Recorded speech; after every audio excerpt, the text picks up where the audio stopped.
Welcome to the Production Talk podcast with me, Jan of mixartist.com.au. In this podcast series, we celebrate the modern way of producing music. We want to talk about all things related to songwriting, recording at home, and music production. So if you produce your music at home, this is the place to be. Please subscribe and recommend this podcast to all your friends.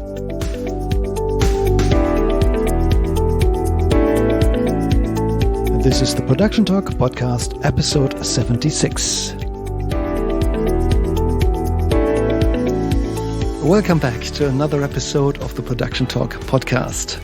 At the beginning of this episode, as always, I would like to acknowledge the traditional owners and custodians of the country that we are meeting on today, the Arakwal people of the Bundjalung Nation. And I would like to express my thanks and respects and gratitude to elders past, present and emerging. Today with me is a very special musician, SHINEY LEFAI. Welcome to the podcast. Thank you. It's great to have you. We've spoken for a while online and it's great to meet you in person here today. And we finally managed to find time because we're both very busy, so I appreciate that you're here today with me. Thank you. I am very curious to find out more about you as a musician and then, of course, find out more about your band Loonaloops. But let's start with you first. Give us the rundown of your musical career. How old were you when you figured out that music was something you wanted to do? And what were the big milestones for you? My musical career has been for 45 years, I guess. Wow. Maybe a little bit less. I started off, I didn't have any musical training. My parents actually denied me instruments because they said it'd end up in the wardrobe. But they underestimated my passion. You showed them. True. So at the age of 16, nearly 17, I got a guitar, learned a couple of chords and started busking. I lived in Newcastle and so I used to catch the train with a girlfriend down to King's Cross, busk all night and catch the first 5 o'clock in the morning train home with a bag full of gold. Wow. And that's how I started my musical career, and then basically moved into original bands as soon as I could. I moved to Sydney and started playing in original bands, and then I started playing with the drummer from the Radiators, which is an Australian rock band, and I was just doing backing vocals for him, but then ended up him going back to the drums, and that band was called Modern Primitives. And also joined in that band were the keyboard player from the Radiators and the guitarist. And that was an awesome rock band. And I wrote a lot of the music with the keyboard player, Brendan Callanan. And then we got a publishing deal with Warner Brothers. They were Warner Brothers back then. And, that was really cool. Back in those days, nobody had home studios. So you had to spend a lot of money on demos, So I remember spending, 10 grand on demos. They weren't even the album, So, after that, I had another hard groove rock band. Went to LA and did some recording there, more demos. And then after that, I'd met a drummer when I was in Spirit World, and we'd played together and we did a bit of jamming on percussion and guitar. And he went to England and disappeared, and then he came back with this English trance band, and that band was in Australia for a couple of performances, and then they said, "Oh, we need to take a vocalist to Europe with us. Would you like to come and audition?" And I was like, "Yeah." And then I was to my friends, "What's trance music?" Because I was a rock chick, No way. I'm like, "What's trance music?" You had no idea. You're cool. Yeah, really. Yeah. And then I'm like, has anyone got any trance music they can play me? I've got to go for an audition. So I'm trying to, gather trance music, because that was in the early 90s. And then I went along to the rehearsal and they went, "Yeah, great, come on board." So, like, I think about 5 weeks later, I took off to Europe, and I went to Europe for a couple of years on a, underground tour. We played a lot of great big festivals. Fantastic. That sounds like a lot of fun. That was a lot of fun. And that was right on the nose of dance music. Yeah, that was all still underground. It was pretty fresh. Yeah. Yeah. What was your experience on that tour? What was the scene like back then? Yeah, the scene was amazing in that way that, well, it was new, and anything that's new has a lot of, like, enthusiasm and curiosity and dazzle, which is great. Excitement. So it was really amazing. It was, there's never much money in music unless you're in that very small percentage up the top. So it was living in a bus with 4 guys and sometimes wondering where your next meal was coming from, and like doing things like playing like the main stage at huge festivals, and then the next night sleeping in a camping area in the bus. With people snoring and teeth grinding and tapping away at the computers, but a lot of laughs, a lot of fun, and places that I never even knew existed, like as a little Aussie girl, like Slovakia and Budapest and also the Eastern Bloc Europe, as well as England and the Netherlands. And nice. Okay, beautiful. Tell us about Loonaloop. When did Loonaloop start? It's been a long time, isn't that right? Yeah, well, it's actually pretty special because this year is marking our 20th anniversary. Wow. Congratulations. That's fantastic. 20 years. That's a huge achievement. It really is. Is it still the original lineup? Well, the live lineup has changed a lot. Yeah. And originally, the bass player and the drummer and myself came out of Tribal Drift, which was the English trance band. We came out of that band and formed Loonaloop. And that was basically, apart from some personal dynamics, it was a bit limiting for me as a vocalist to be doing purely trance music. Yeah. It's a bit caged in as a vocalist. So with Loonaloop, we ventured into much more eclectic styles. So we have a trance element, we have drum and bass, which, I particularly love for vocals. And, house, tribal gypsy house and dub and all sorts of very, very eclectic. Yes.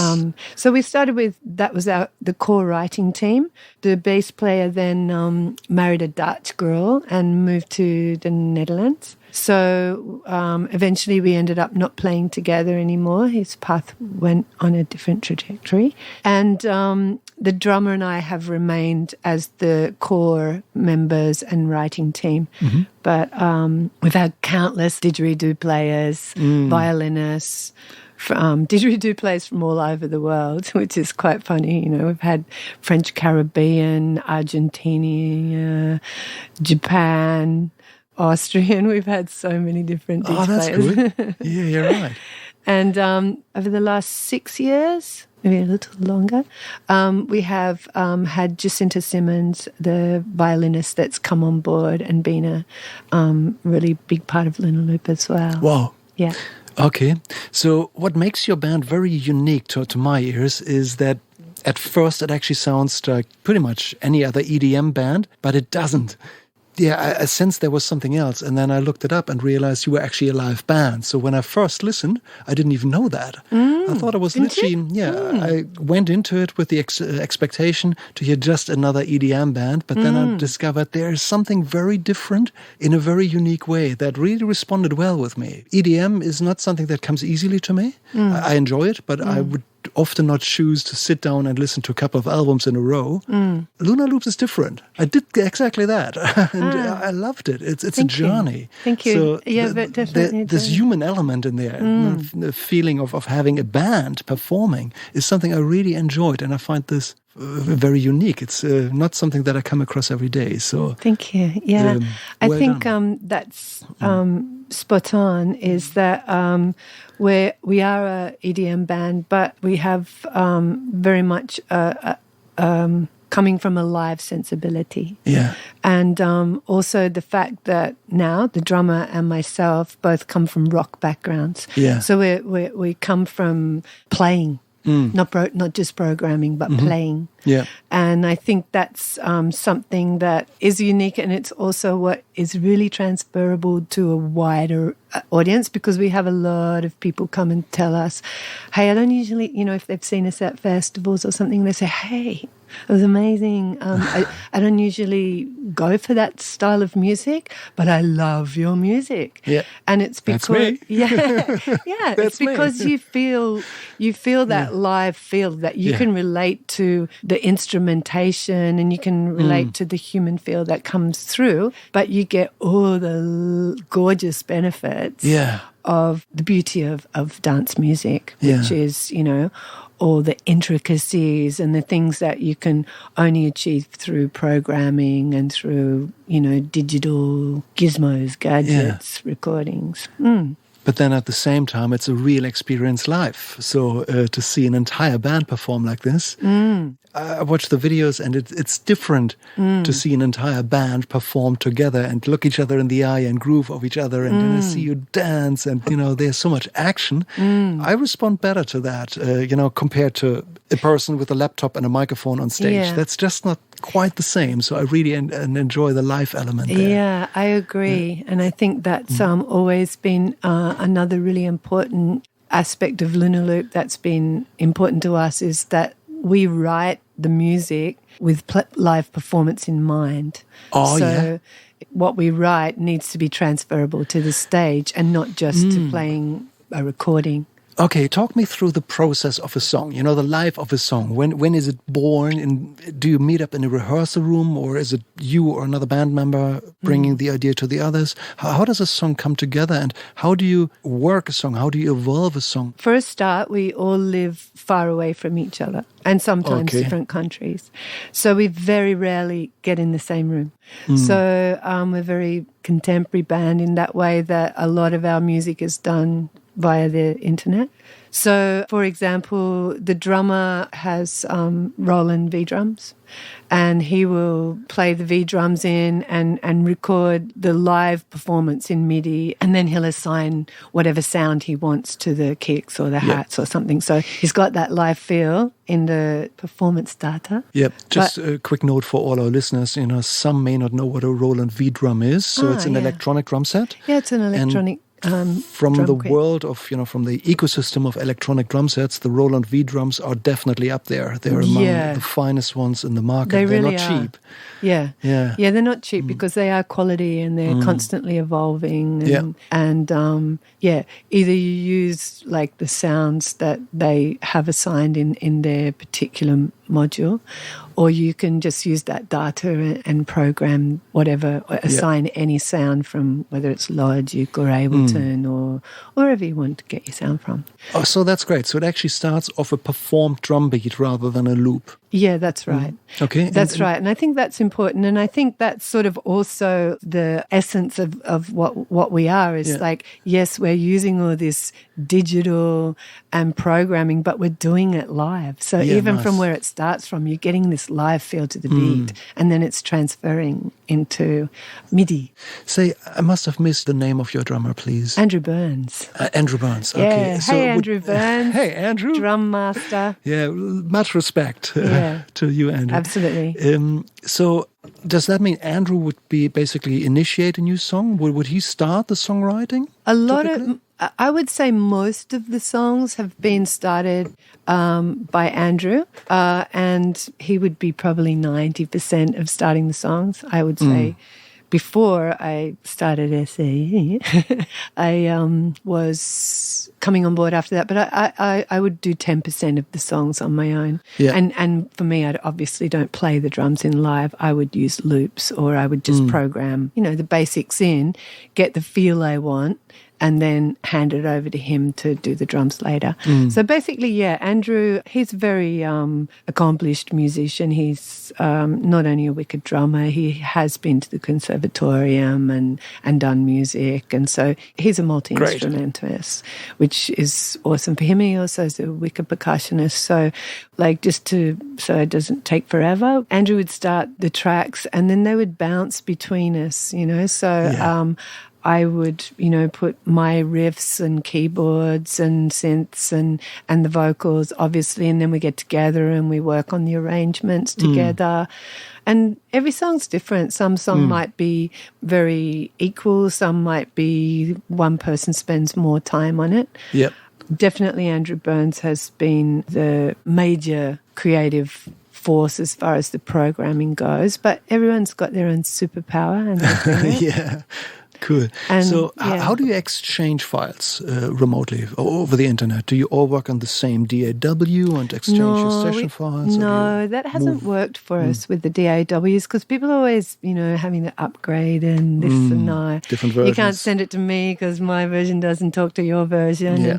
And so basically, quite often it will be like, well, if I'm going to put some synth down, Andrew or vocals down, Andrew will send me like just a WAV file of a mix, and then I'll record just with that WAV file and then send it back. And so it's like that. And the beautiful violinist Jacinta Simmons, then she also plays piano and keys, and so then she'll add her part to it. And sometimes we get together and manage to do the recording together, but quite often it's done alone and then sent and mixed in. Yeah. Yeah, I see. Okay.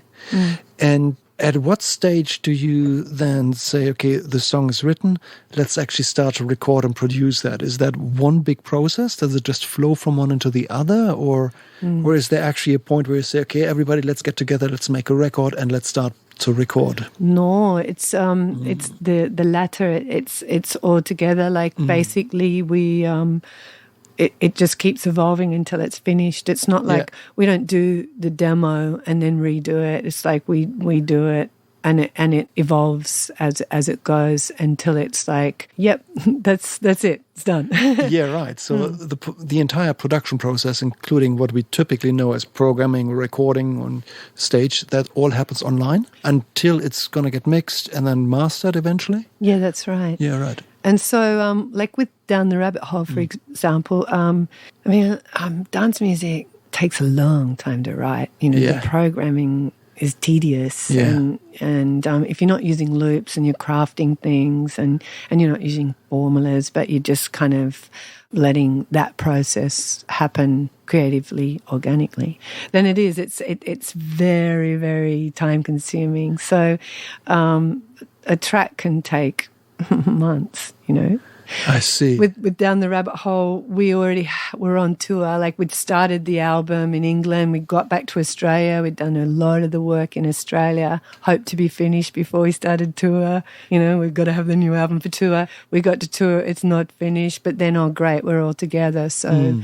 then it was sort of like worked on in England. Then it was worked on in Czech Republic. Then it was worked on in Belgium. And then it was finally finished in the Netherlands. So some of that stuff, I remember, the violin, like the drummer set up in this beautiful studio apartment overlooking one of the canals, and the violinist and I riding our bikes there every morning, and going into working on finishing the tracks and mixing and arguing. Yeah, things that happen when you produce. Yeah, and that's not loud enough. That shouldn't be in there. Right. Okay. So you basically toured and produced all at the same time. And that's great because the band is together and you can actually bounce ideas directly off each other. It takes the online collaboration out. So I think that's a natural process with when you're doing music in that way. When you don't have the whole band there recording like you would in a rock scenario, the band turns up and we all wait our turn and we listen to other people. So a lot of the work needs to be done solo. Yeah. And then, some of it comes together, maybe just, the drummer and I, we work very well together. I think we come from really different places in our creative approach, and that sort of is very complementary. And then having everyone together is sort of like the last process. So we got to that stage, we mix some of the track, we'll get the mix to where we can get it ourselves, and then we outsource those mixes. We had probably out of the 10 tracks on Down That Rabbit Hole, 8 of them were mixed by different people. Oh, really? How did you manage to get such a consistent sound with that many different minds involved? Is that just the feedback you give I the mix engineers? I guess it's good luck. I mean, probably now I would pay more attention to that because, I started doing music production course. So that has sort of really opened my eyes to a lot of things that I was formerly ignorant of. And it's great to be able to be in the pilot's chair and with a more extensive understanding of the whole process, not just the creative process. So now I am aware of like making sure that the tracks are sonically consistent. But I guess we would send some of the mixes to people that we just found online. Yeah, right. You can just do that new these people? days. Yeah, we'd look up EDM mixers and, like we work within a budget. So you're always trying to find someone who's the best, who's going to deliver you the best quality for the lowest amount. Yeah, of course. True muso style. We don't really have much money. But, we want the best quality. Yeah, I've heard that before. I bet you have. So yeah, and then it's like getting things back and going, no, we don't like that. No, we don't like that. We need that. Because some people, I think they can just treat things stereotypically or something or not individually. I guess having a bit of inside knowledge from, how mixing, being a mix engineer, what that does and what the competition does is that a lot of the cheap people from Fiverr and places like this, they literally have their presets. They just throw the WAV files in there, just two things, hit, export, and that's it. Yeah. And some mastering engineers do the same thing. So it really comes down to finding the right person. And that's, like it's really good to be aware of that, because you read the blurb, this producer mixer sounds great. And then you get it back and go, really? Like, have they even listened to what they, and then you send back and go, like, once I think, we were like, no, we're not having that. That's not at all what we signed up for. So they end up I think Down the Rabbit Hole had 4 or 5 times back and forward with the mixer before it actually, I think it went, okay, I can't get away with this. I better actually put my hands on it. Yeah, that's good. That's really good. What about mastering? Is that also done in-house or do you hire somebody for that? With Down the Rabbit Hole, the mastering with the whole album, different tracks were like mastered in different ways. And then we got the end product and just put that all through a mastering thing that we just had on the computer. So it's done pretty... so you did it yourself? Yeah, we've done nearly every part of it ourselves. Wow. That's a proper hands-on production. Yeah, everything has been hands-on and do-it-yourself with Loonaloop. Yeah. We book our own tours. We do our own artwork. We, record. We just do everything ourselves, which is, amazing credit to us. But because of that, sometimes it does take away your energy from what you really should be doing. But that would have been my next question. Yeah, if you try to do everything, which is so many jobs, if you think about it, songwriting, that's a job by itself, and performing is a job, and arranging is a job, and recording is a job, and programming and editing, and you could keep going, mixing, mastering, managing a band, booking, all of those are different jobs. Yeah. I guess none of us is a superhuman being and can be fantastic at every single part. Sometimes there's just things that others can do better. Yeah, that's true. Have you considered, getting somebody to do your bookings or just outsource things to well, I think the reason why that, Loonaloop is also, not only have we been, this is our 20th anniversary, we've done, I think, 16 tours of Europe. And we've come back not in debt. So, for a fully independent band to have achieved that, we've just found the alternative route, and that doesn't involve paying for things. And if we would have had the money to pay all of so many things, we would have done that. I see. Yeah. So it basically, a lot of things come down to how much money you can throw at things. If I may ask a personal question, maybe, isn't it frustrating sometimes to do all of the jobs yourself?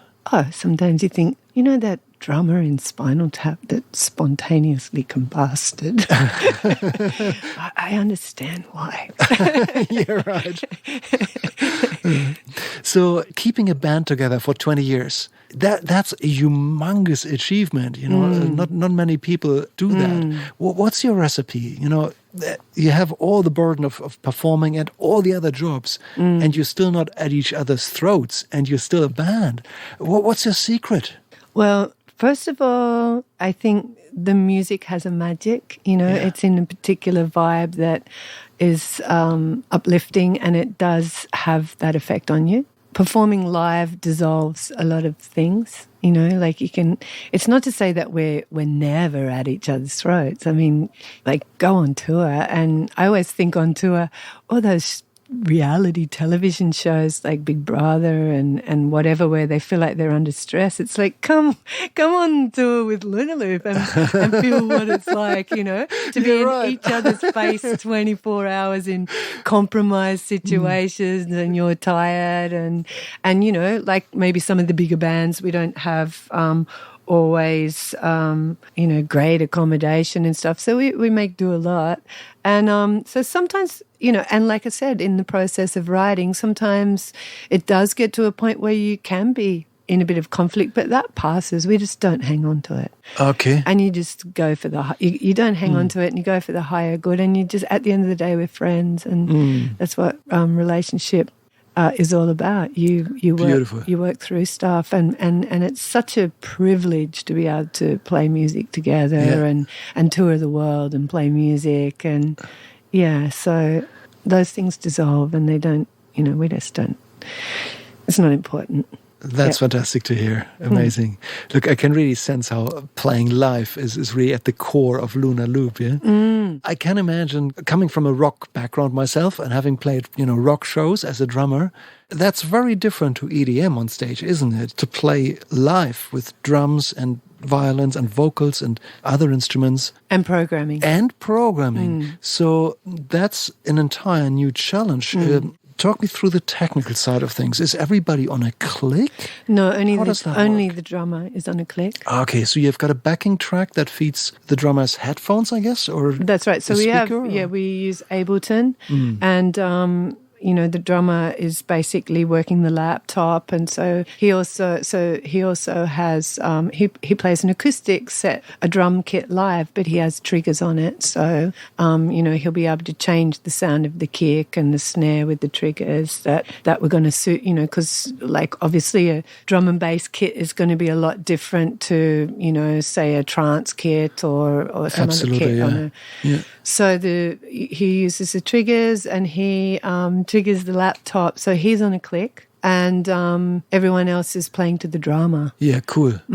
He doesn't miss a beat. Fantastic. Yeah. Well, that is a huge achievement by itself. You know, that is a really hard job. Yeah, it's a really hard respect. job. And a lot of people appreciate that when they see the performance. They go, oh, your drummer is insane. It sounds authentic for EDM, and that's hard to play as a drummer. So when you say sounds are triggers, does that mean there's actually no microphone on the drums and the acoustic drums only? Both. There's both, yeah. So it's a blend between the acoustic drum set plus triggers. Yeah. That then makes the life a bit harder for your mix engineer. Yeah. Yes and no. I mean, they got the programming, or backing to mix in as well, which is quite often challenging if you're not bringing because we don't bring our own sound engineer either, purely out of financial. And sometimes we'll play gigs and we'll do our own sound. Why? If it's a smaller gig, you know, festivals, of course, everything's taken care of. Yeah, as it should. Yeah, but, you know, like when you're on tour, you've got to find gigs during the week because you've got to keep on, you know, on tour. And so sometimes we'll do the smaller shows and we'll just do our own sound. So it's just knowing that, you know, where you have to sit the backing track and the programming, where you have to sit that and where you have to sit the acoustic. I see. So it's basically a backing track coming from Ableton, which probably contains some drum elements as well. Yeah. Plus live drums, plus trigger drums. Yeah. I can imagine that console would look pretty busy. There would be heaps of signals running through. Yeah. And so then everybody else plays to the drummer, which then keeps the band in time. And that's right. Since you're playing from backing tracks, you don't have much flexibility with changing things or deciding to speed up a little or play an extra chorus if you like. No, there's none of that. I mean, sure, we could be doing that with Ableton. We could be going, let's go back into a chorus or something.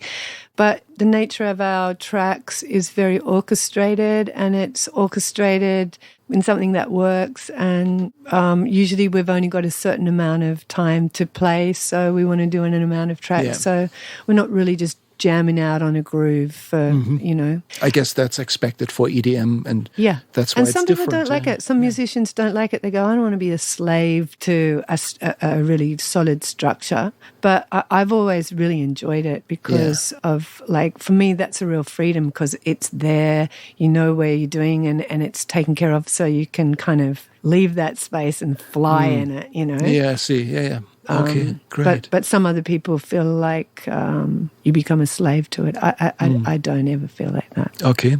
I feel like it's a slave to us. I can imagine that having all this complex technology on stage, that must also be a challenge in some ways, because things can freak out, especially when computers are involved. What's your recipe to get through a show without any crashing applications and? There's always that random element of anything can happen, but if you it's like an aeroplane, you got to trust that all that gear is going to work. And so maybe there's some time where the plane has to turn around and land because something's wrong. But it's the same with us. I know the last festival we played, for example, Andy, we didn't get enough time, and he was still loading up the set when they had introduced the band, and it's like, we're not ready to go. And then hardly ever in our whole career has the computer crashed or glitched. But I have been at Glastonbury and seen that happen to Goldfrapp, for example, and then they absolutely couldn't get it running, and it was very frustrating for the band and the audience. But we've been very fortunate. Well, knock on wood. Long may it be this way. Cool. That's good. Okay. Yeah. So what's the stage volume like? Is that similar to a typical rock show with an acoustic drum set? Then you have to get your vocals on top of that, so you probably need a fair bit of monitor sound? A long time ago, I made my life easier with in-ear monitors. It was the most beautiful turning point in my singing career when I discovered in-ear monitors. And just particularly with dance music, you've got a wall of sound coming, and sometimes it like a gentle vocal that you cannot get that kind of amplitude out of your voice, So the only way to do that is to be able to turn your in-ear monitors up, and you just can't get enough volume out of monitors without them feeding back, just the normal stage monitors. I use both. I have stage monitors. I put one in-ear monitor and I take one out. And if I'm singing a really delicate part, I'll put both in-ear monitors. And I also have an effects processor that I put on my microphone stand that I can choose different sounds for my voice. Because if you're a singer with an electronic band, you need to have your voice particular. Yeah, exactly. You need specific sounds per song. It needs to be processed when you're playing with really processed sounds. And you can't rely on a sound engineer to know when to change it into exactly. When they don't know the band, they definitely don't know. So I can put the delay on, or I can, roll off all the bottom end and get, that sort of sound that kind of sits into a particular area of the soundscape. So in many ways, you actually mix your own voice. On stage while you perform. That's right, yeah. Wow, it looks like you all have additional drops. Yeah, we do. We do have additional drops. And then you've got to sell the CDs and USBs afterwards. Yeah, right. Wow, cool.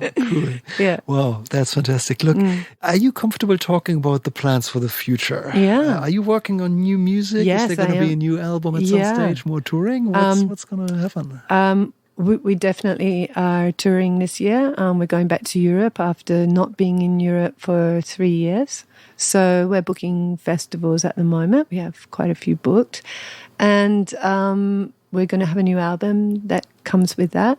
not even sure if I'm going to release it as a CD yet, or actually just on a really nice USB, because of late we've found that that's kind of more popular than the CDs. But anyway, we will have a new album, and I'm really excited about that because, like I said, I've been doing a production course for the last couple of years, and I've learnt a lot, and quite a few of the tracks I've started myself as well. So it probably will have a little bit of a different sound because it will be coming from my influences to start with as well.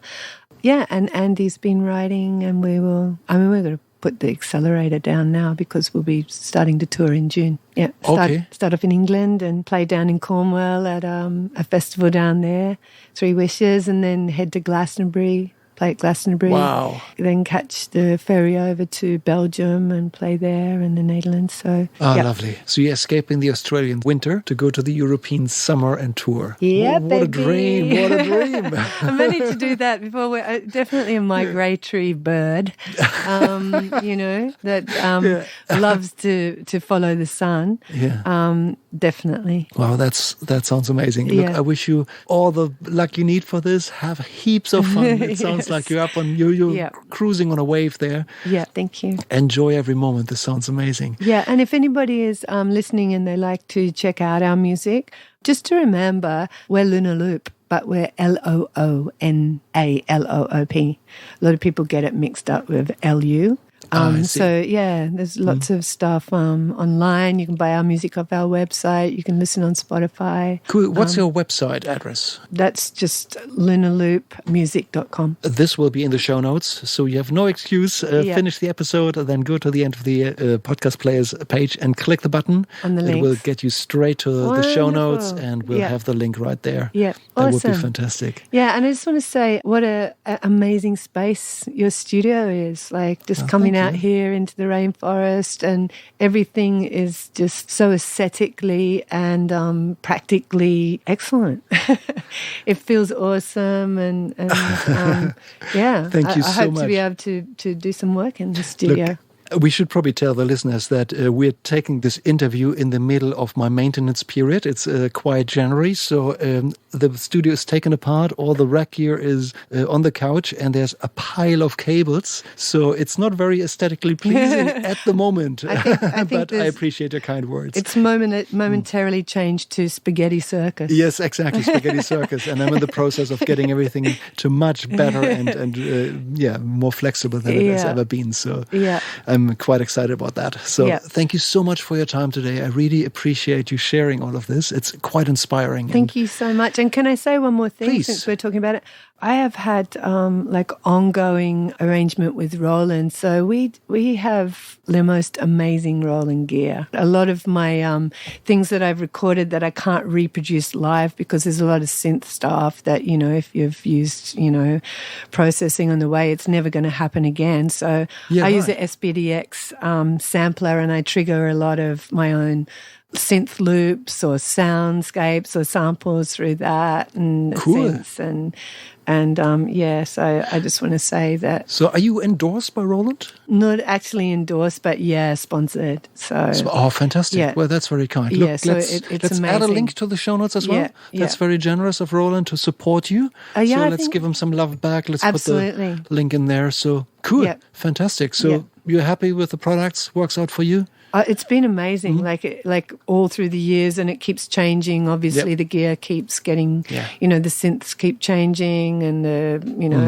as the gear evolves with Roland. But I just think that as an electronic dance band, they just cover it all.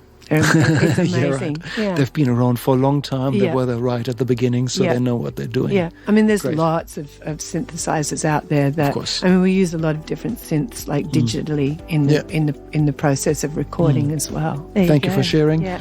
Big thumbs up to the Roland people. Yay. Well done, guys. All right, thank you, and have a beautiful day. Nice to talk to you. Jan. Thanks for your time. We appreciate that. Okay. Ciao. Cheers.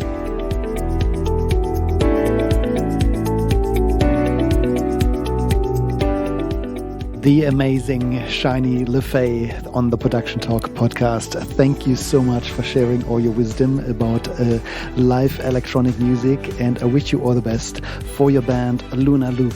Everybody go to the show notes, click the links, check out her website, and if you get a chance, see a live show. It's absolutely phenomenal stuff. As I finish this episode, let me just remind you, please, to go to mixartist.com.au/survey and vote for the future of this podcast. I need you to have your say. It's very important to me that I get lots and lots and lots of opinions there, and especially yours in particular. So don't hesitate. Go over right now. The address was mixartist.com.au/survey, and please give me just a few minutes of your time for your chance to win a 1-hour coaching session with me about music production and everything related to your music. So I really appreciate you spending the few minutes to give me your opinion in the survey. That was mixartist.com.au/survey. Head over right now, mixartist.com.au/survey. Thank you very much. Bye for now.